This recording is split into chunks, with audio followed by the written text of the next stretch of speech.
আমরা শহীদ ওসমান হাদির রক্তের সাথে কোন ধরনের বেঈমানি সহ্য করব না। এই বাংলার জমিনে ইনসাফ কায়েমের জন্য যদি রক্ত দেয়া লাগে আমরা রক্ত দিব, আবার সেই ইনসাফ কায়েমের জন্য যদি রক্ত নিতে হয় আমরা সেই রক্ত নিব।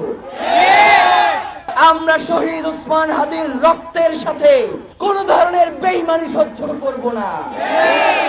রক্তের বদলা রক্তই হয়, রক্তের বদলা কখনো সুশীলতা হয় না। রক্তের বদলা আজকে শহীদ ওসমান হাদিকে যারা হত্যাযোগ্য করে তুলেছে, যারা শহীদ ওসমান হাদিকে কিভাবে হত্যা করা যায় সেই পরিকল্পনা দেশে বসে করেছে, তাদের সাথে আর কোনো সুশীলতা মারাবো না আমরা। তাদেরকে এই বাংলাদেশের মাটিতেই তাদের জানাজা এবং দাফনের ব্যবস্থা করব আমরা। যারা আমাদের জীবনকে জাহান্নাম বানাতে চায়, আমরা শাহাদাতের মধ্য দিয়ে তাদের জীবনকে জাহান্নাম বানিয়ে দিব। আমরা শহীদ ওসমান হাদির রক্তের সাথে কোন ধরনের বেঈমানি সহ্য করব না। শহীদ ওসমান হাদি আপনাদেরকে বারবার একটা কথা বলতো যে আমি 5 বছরের জন্য বাংলাদেশের রাজনীতি করতে আসি নাই, আমি বাংলাদেশের রাজনীতি পরিবর্তন করার জন্য এসেছি। যারা বাংলাদেশের রাজনীতিকে ক্ষমতা এবং দখলদারিত্বের মাধ্যমে রাজনীতি করতে চায়, আমি তাদের জন্য বাংলাদেশের রাজনীতিকে কঠিন করে দেওয়ার জন্য এসেছি।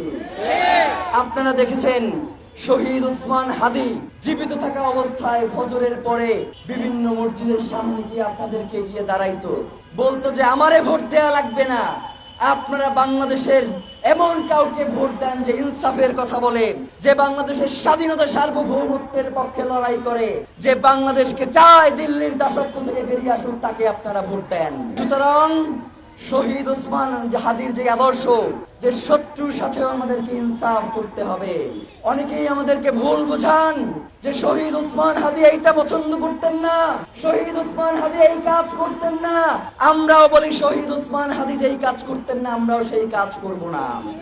শহীদ ওসমান হাদি সহিংসতা পছন্দ করতেন না।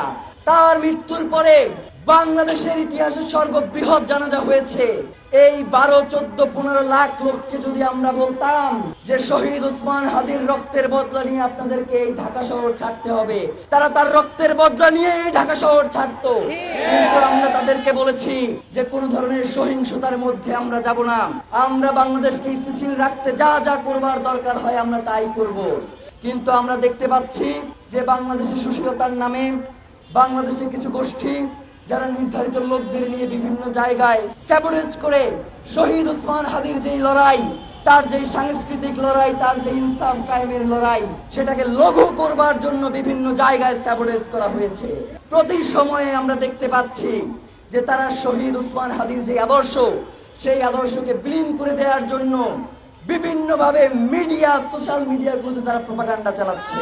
আমরা আপনাদেরকে বলে দিতে চাই, শহীদ শরীফ ওসমান হাদি বাংলাদেশের জন্য এমন এক নক্ষত্র, শহীদ ওসমান হাদি বাংলাদেশের জন্য জুলাইয়ের এমন এক প্রাণ। আপনারা যতই চেষ্টা করেন না কেন শহীদ ওসমান হাদিকে আপনারা কোনোভাবেই জনতা থেকে বিচ্ছিন্ন করতে পারবেন না।